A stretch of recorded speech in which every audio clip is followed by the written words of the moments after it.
Hello, welcome to the new podcast, Meanwhile in the Falklands by FITV.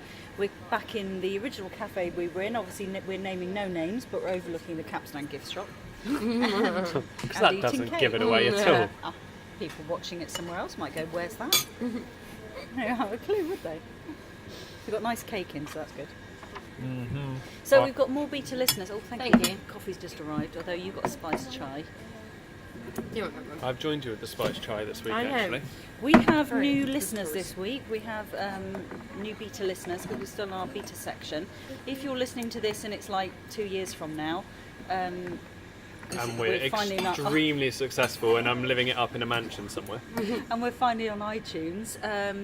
This is originally only sent out to beta listeners who knew what podcasts were all about, really, because it's a very definite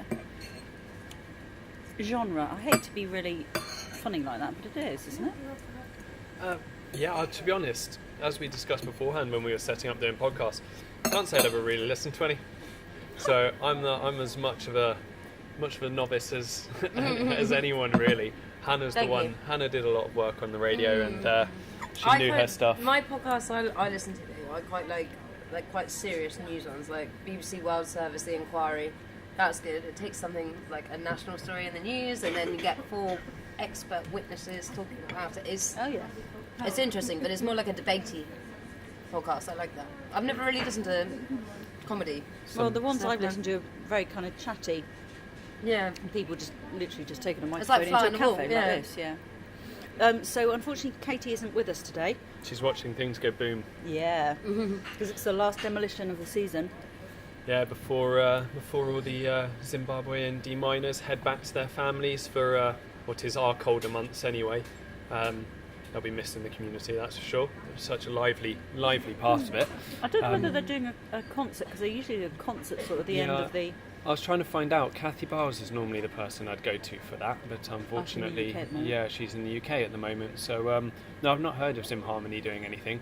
That's a cool name of it. Every What's time Zim Harmony? Tell me every about time Zim Harmony is mentioned, all I get my thoughts go back to about 10 months ago when I edited their concert in the. It was in the Christchurch Cathedral, wasn't it? Yeah, it was in the cathedral, and just their songs just get stuck in your head. It was about 45 minutes long. It was absolutely fantastic, and it took me about a full day's work to edit it together. But in the end, I just spent the whole evening very poorly attempting to hum away to the tunes of the songs from Zim Harmony. But one of the most fantastic ones that I saw recently is when they came back. Government House held a reception. For the Zimbabwean D-miners when they came back, and they put on a little show at Government House, and Emma, the governor's wife, Mrs. Phillips, pardon me, sorry Emma, being from South Africa, knew a lot of the songs, and she was singing along with them, and she got up and she started dancing. It was really it was a really good thing to film. It was a really fun evening. And is it like traditional music? I want to say yes, but I wouldn't want to say it's totally traditional. When it's all a cappella anyway. Yeah. It's all a cappella. Wow. So and it's lovely. So anyway, Katie is out with them this morning, filming the last controlled demolition of the season. May even push the button. That'd be exciting. The last bang. Well, we did ask John when we saw him the other night. So, so on the programme this week, our top story is of course the drug bust, which happened last Friday when we'd recorded the piece to camera outside the police station, and then came here to do the podcast. That had over 3,000 people watch it. Yeah, I was going to say, That's exciting. Probably it's actually, I think, is like our most watched video on Facebook, like by some distance, and I think the second most watched is Katie and Hannah's welcome video, and the third most watched. We're up there with the drug bust. And the third most watched is my welcome video. So the drug bust nicked us off and knocked me down to bronze place there. I'm not too happy about that. Yeah, but you were the star of the show in the drugs bust. Come on, you were very like calm and composed, and we were like, right, camera out, wide up. Though my beard is looking a little bit homeless at the moment.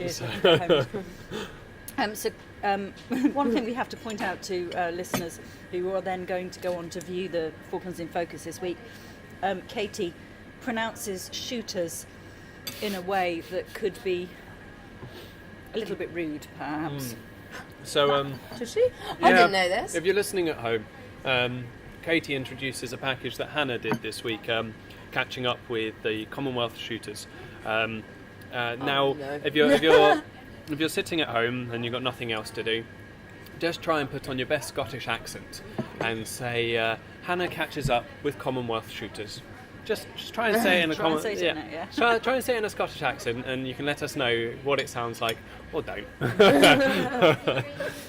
So we're sitting here, and we can see the harbour, and it looks incredibly It's lovely. calm. It's such a beautiful It's like a morning. mirror, isn't it, the glass? Yeah, I mean, seriously, if you're watching this, if you're listening to this in the UK and you're originally from the Falkland Islands or visited the Falklands, you know how windy it is, but it's like a piece of glass. I'm going to take a photo of it on my phone. Oh, Yeah. good. We'll And It's, then they can see it. put it on the Yeah. podcast. It's been such a beautifully still morning. Hannah and I were out from about, I think we left the house just before 8 to go and do some filming. Gosh, yeah. -3 degrees though. Freezing. So Freezing. if you're listening in the UK and you've got summer around the corner, I was there for bank holiday, May bank holiday weekend, and it was lovely. Temperatures of 25 degrees, and this morning I'm out filming in -3 degrees. So that was fantastic. Do need to invest in a good pair of gloves, I think. I need to, that's the one thing I forgot to take with me, stupidly. Everything else was fine. I was nice and warm, but my hands just picking up the tripod, moving about, adjusting the camera. Oh, absolute finishing nightmare. digits. But we've got some very nice shots though. They need to invent some gloves where you can still press the buttons, I think. You know, like touchscreen gloves and stuff like that would be quite useful. So They we- must be out there. So we were overlapping stories this week, weren't we, Thomas? Because I'm working on a longer piece on the Constitution and what it's all about, and you also had a look at the Constitution. Well, I attempted to anyway. So as I mentioned last week, I'm doing some of the external production stuff for FITV at the moment, and one of the videos that I'm doing is about self-governance and self-determination, and we were looking at the Constitution, the one that came on in... And we expected, Yeah, because we've watched absolutely. far too many Hollywood films, that there would be An like official an document. official cream thick paper with a wax seal and a signature. And the Queen's signature at the Yeah. end, With and a quill. of course, Yeah. not the one Umbridge used in Harry And then Potter. that may but- still exist, but it's not here in the Falklands. No, it's not. So I went on a bit of a wild goose chase and ended up phoning 3, 4, 5, 6 different departments, and in the end they sent me back to the first one, and finally got hold of someone who could tell me that they had a copy, but it was no better than the copy I already had in the office. So there is no... Which has got a nice Dead cover end. on it. It's the printed A4 Yeah. copy of it, and the National Archives for the Falklands, Jane Cameron Archives, are online, and they actually have an article that was written by Jane Cameron back in 2006 on the Constitution as well. So that's accessible. I wonder where the real one is then. Maybe we should go on a hunt. That could be a... But I don't know, like, Or does it even this, exist? and then this comes to the point where we quantify real. I think the one we have in the office is as real as any other one going around. I just don't Yeah, think but there the is. original. Do you know Yeah, what I mean? The I think original I think copy. Is there an original? Exactly that. Is there an original copy? Was there an original one that was Or signed did and everyone sent get a off? load of copies, mate? Or did it just go straight online because it was 2008 and we were moving towards that era, let's say.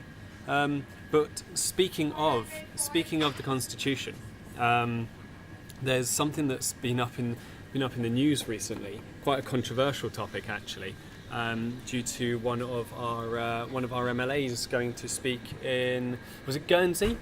No, he wasn't speaking in No. Guernsey. Guernsey or They Jersey? interviewed. They were changing the laws so that the right. And they to die. interviewed, Yeah, and and they interviewed him. interviewed him. Yeah, But and did they interview him as an MLA or did they interview him as a doctor? as a I don't doctor, know. I think it was. I think it was as a doctor, not as an MLA. Yeah, okay. Yes, and because the first line, well, it's not. It's in the second section, but the first line of the second section reads, "No person shall be deprived intentionally of his or her life." So This was in relation to a hotly debated topic, and I mean we were speaking about quite a hotly debated topic last week, and I think we've gone on to another one this week. I don't know if I'm sensing a theme, but this was regarding assisted dying. assisted dying. Yeah. So But it depends on how you define killing with intent, doesn't it? As well. that's what it all comes in. Yeah. Yeah, it's not something I'd want to go too much in depth right now. No. I don't think I know anywhere near enough about Yeah. it, but I think it's definitely something that there is a case of a chap, as a doctor in Switzerland, that's in the news at the moment. So obviously there's the attempt to change a law in Guernsey, and now it's a topic that's been Jersey, one or the other. Sorry if I got it wrong. But now there's talk of a public meeting coming up in the Falklands to talk about how people feel on it, and it's received some criticism though, hasn't it? It has received criticism, and there's going to be strong feelings all over the place, but it does need to be debated, it does need to be talked about, and it does need to find out. I mean, there was a letter in the paper this morning from the church leaders about it. Can we sit in on that meeting when they have it? When they do? Well, it's a public meeting. Yeah, I think it would be quite interesting to see what's said. So let's move on from some very heavy subjects to the fact we had our stationery order arrive today. Hooray! Finally, months of waiting. Yeah. Months of waiting. Are you a stationery nerd? No, I'm not. Unfortunately, I like a ballpoint pen, but apart from that, I'm quite content. Yeah. It was a previous FITV worker that a female worker that I worked with, if that narrows it down to anyone, who used to, her desk was just full. There was all the different colours and everything was perfectly labelled, and I've got nothing against it. I think she did a fantastic job. Me, not so much. I'm a one pen kind of guy, and when it runs out, I get a new one. What about you, Hannah? I don't mind. I quite like to have like coloured post-its and like colour coordinate things, but I'm not really fussed about all of the different pens and whatever. Do you know? I'm not. And I do throw my pens about, and I do chew them, and I do throw them on the floor. I'm terrible. I chew I'm them a pen as chewer. well. Or I think, like, you know, when you're being all thoughtful and pensive, and you've got the pen in your mouth, chewing the top. Yeah. It has happened before where the ink has exploded in my mouth. Oh, good grief. It's So, not great, but you are both aware of the rules in the office, aren't you? No sucking on pens. No stealing Paula's pens, or she'll Don't find you and tell, she I will know. kill you. You don't touch my pens. She has a lovely picture of Gerald Butler on her desk, on a mug actually, that tells you just that. Don't touch my pens. I'm being really serious now. This is not a frivolous thing. And you see, Don't this touch my is where pens. Paula really wished that Katie was sitting on this podcast. Yeah, because she would agree. Because Katie's also a stationery nerd, as was one of the previous media ops ladies. She had the most fantastic notebook. The previous Chief Justice, he was also a stationery nerd. Did you guys have a support club? Do you know what I'm thinking of starting one? See, I can appreciate a nice leather-bound notepad. I do Absolutely. like that. That's one of the things I remember I'm a big reading. fan of. But I remember having one and never writing in it Yeah, because too it nice, you didn't. didn't want to ruin it. Nothing I was doing felt worthy important enough enough, to yeah. go into the ledger. I remember, Exactly the same. I remember reading an article about David Mitchell, who said that he had a pen especially on his person that would be the one he would lend out, and that's what I have. And thank goodness I'm not the only one who thinks like that. I do have pens about me. If you asked for a pen right now, you would have one.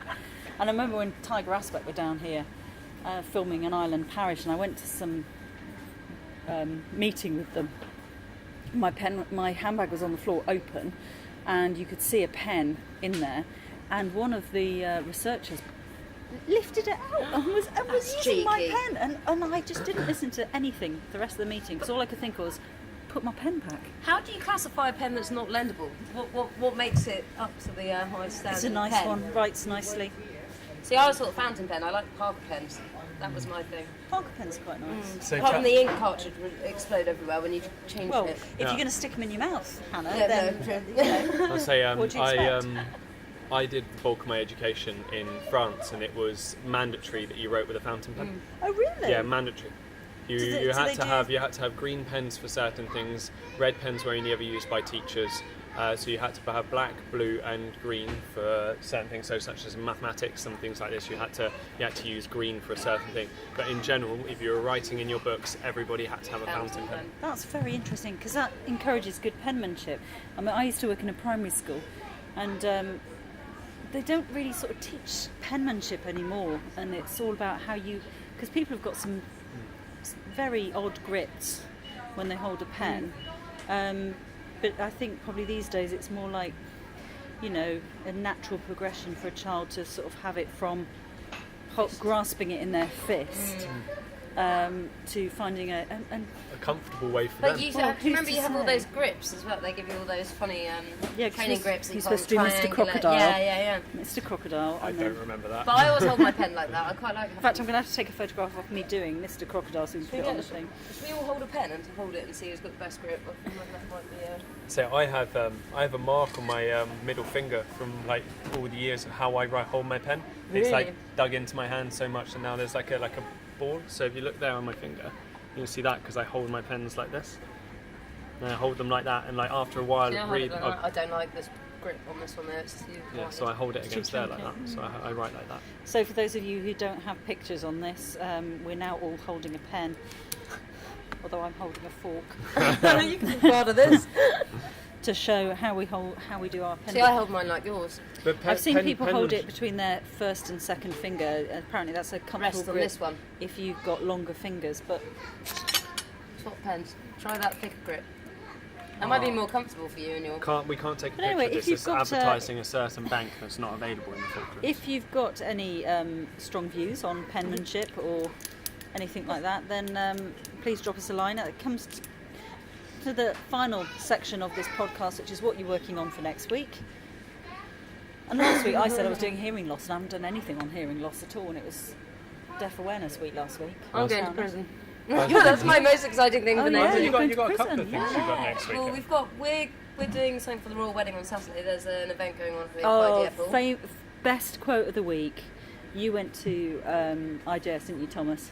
Yeah, so PR and media from the government invited us down to come down to IGS and chat with some of the kids about the upcoming royal wedding. And we got hands down the best quote of the week from one of the little girls involved, where sat down and we had the questions prepared. They knew what was going to be asked. So in my mind, this was premeditated. She knew exactly what her answer was going to be beforehand because she'd picked out the most important part of Saturday. And I was like, so, do you know what's happening on Saturday? And she turned to me and she goes, yes, Prince Harry and Meghan are getting married and there's going to be a bouncy castle. And I think that just sums up the... Outside, I just saw stuff. Look. Wait, by the birds. Sorry, I've ruined that for you. Okay, yes. So you just rained on Thomas's. That's all right. Pun there. I'm not bitter Yeah. at all. But you Stealing can't- the spotlight away from a little girl who's Look, pointing see? at the seals playing around in the harbour. Jumping up and down, like the ripples. Oh yeah. You can watch that little clip of that little girl on our Facebook page And our Instagram. And our Instagram, and indeed, if you'd like to get in touch with us, you can call, don't call us because if you're in the UK, it's going to cost you a fortune. So just message us on Facebook, Instagram. Or email us Twitters. at news@fitv.co.uk. Twitters. Oh, See, look, I can't you say stop saying that. Twitters? I've been Oh. You did say Right. Twitters, the Twitters, yeah. Now I think I'm next week getting we're going to have to old. speak about the different generations and how they approach social media. And they're doing the Facebooks and the Twitters. Twitters, the tweeting. Thank you. I think that's probably a good place to stop. We'll be joined back again by Katie next week, and we were going to have a good shot at alcohol next week, I thought. But anyway, And that's mainly Well, because we'll be drinking alcohol next week during the podcast. That's it. that's mainly because next Friday when we record our next podcast is the Mabel. 25th of May, and it is my It's your 24th birthday. So Yeah. I will most definitely be sitting recording this podcast with a glass of wine. excellent. All right, join us next week. See you later. Cheers, bye.